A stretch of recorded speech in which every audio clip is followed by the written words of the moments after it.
October 12, 2025. 2:47 a.m. Novocherkassk, Russia, deep in the heart of enemy territory, 560 miles from the Ukrainian front. Red alerts flicker across radar screens in a dimly lit Russian control tower, but the officers inside are slumped in their chairs, oblivious to the shadows creeping closer. Outside, under a moonless sky, a squad of elite Ukrainian partisans, ghosts in the night, huddle just 300 feet from the gleaming steel veins of Russia's war machine. A vital railway line pulsing with munitions. High above, a sleek Switchblade 600 drone hurtles through the air at 1:15 MAPI, its payload humming with lethal intent.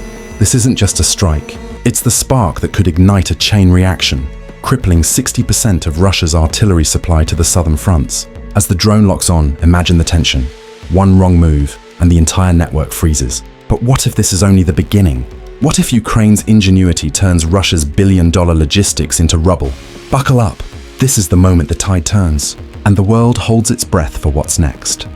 Welcome to Global Tactical Alert, your frontline source for the raw truth on global conflicts and geopolitical crises. If you're not subscribed yet, hit that button now. Don't miss the breakdowns that cut through the noise and deliver the complete picture, brutally honest and unfiltered. Let's rewind the clock on this Russia-Ukraine war, because to grasp the sheer audacity of this rail wipeout, you need the unvarnished backstory. It all traces back to 2014, when Moscow's forces slithered into Crimea under the guise of protection, annexing it in a move that shocked the world and lit the fuse for endless tension. Fast forward to February 2022. Putin's full-scale invasion crashes into Ukraine like a tidal wave, aiming to swallow Kyiv in weeks. But Ukraine didn't fold. They fought back with grit, turning cities into fortresses and ordinary folks into defenders. By 2025, this isn't just a border skirmish anymore.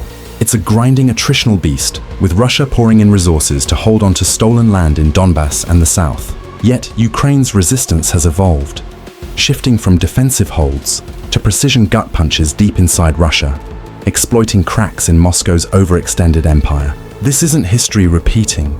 It's a brutal evolution, where old Soviet-era vulnerabilities meet modern drone warfare, forcing Russia to bleed resources on multiple fronts. Now, dive into the tactical masterpiece that unfolded that night. A speculative breakdown so razor-sharp, it feels like you're in the war room calling the shots. Picture the setup. This rail line isn't just tracks. It's the throbbing lifeline for 60% of Russia's shells and rockets feeding the Zaporizhzhia and Kherson battlegrounds. Ukrainian intel, pieced together from insider tips and satellite eyes, mapped every curve, every schedule. They spotted the flaw, a 3.6-degree tilt in the Nebo M radar, creating a ground-level blind spot, a drone's dream corridor. But Russia wasn't sleeping easy.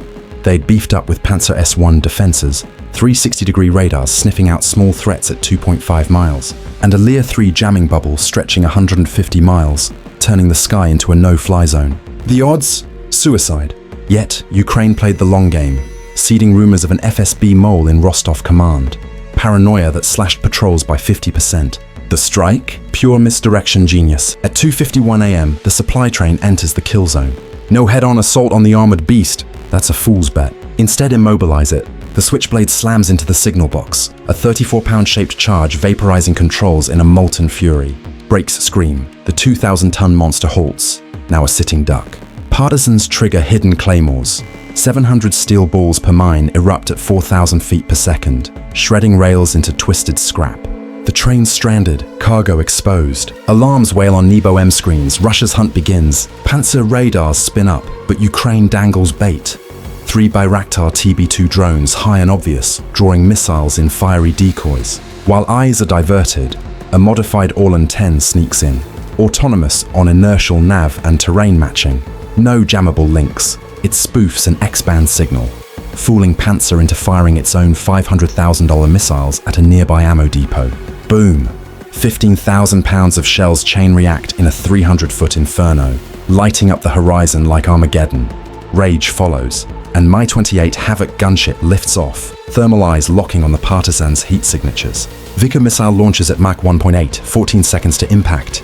But Ukraine's crude jammer blasts 5.8 GHz noise, blinding the seeker mid-flight. It veers, harmless. Russia counters with Panzervet lasers to fry optics. But Ukraine's finale? A swarm of 20 FPV drones, fiber optic guided, untouchable by EW.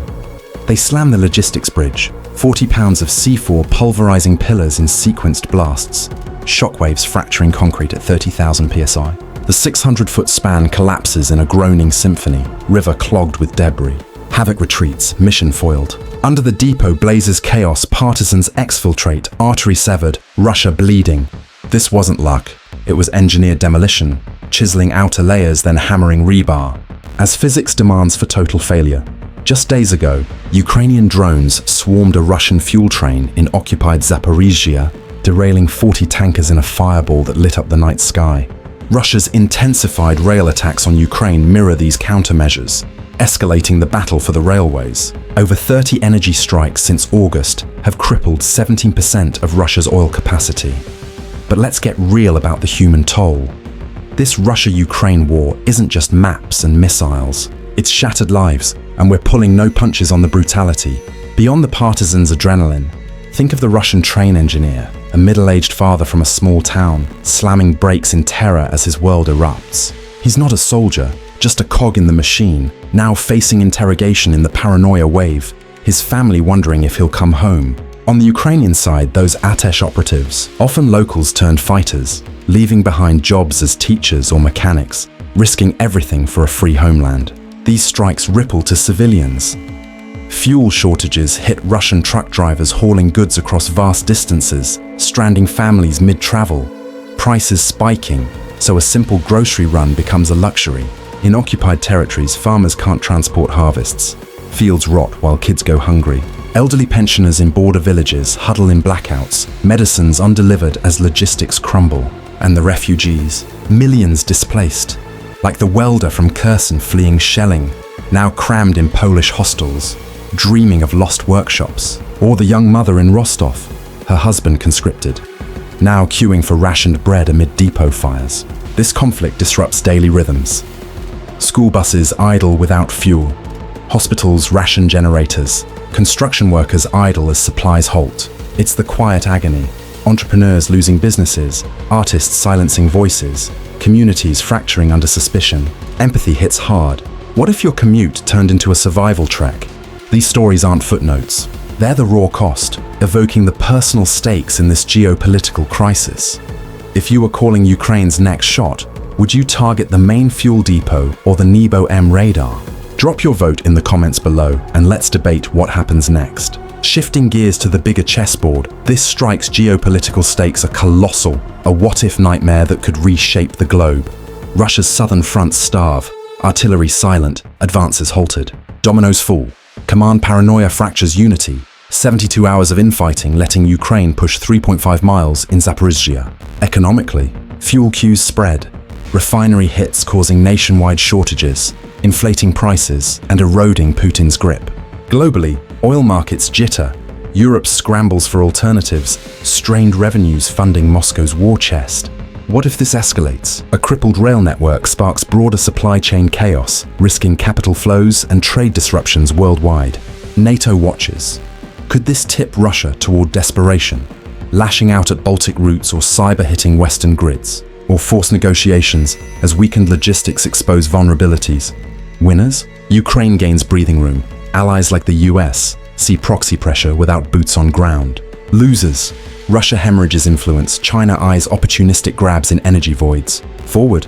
This could spark a new Cold War divide, with energy wars redrawing alliances, Europe accelerating green shifts, Asia hedging bets. Brutally, if Ukraine keeps hammering, Moscow might fold before winter bites. But at what cost? A global recession? Heightened nuclear saber rattling? This isn't abstract. It's your gas prices, your security, the world teetering on brinkmanship.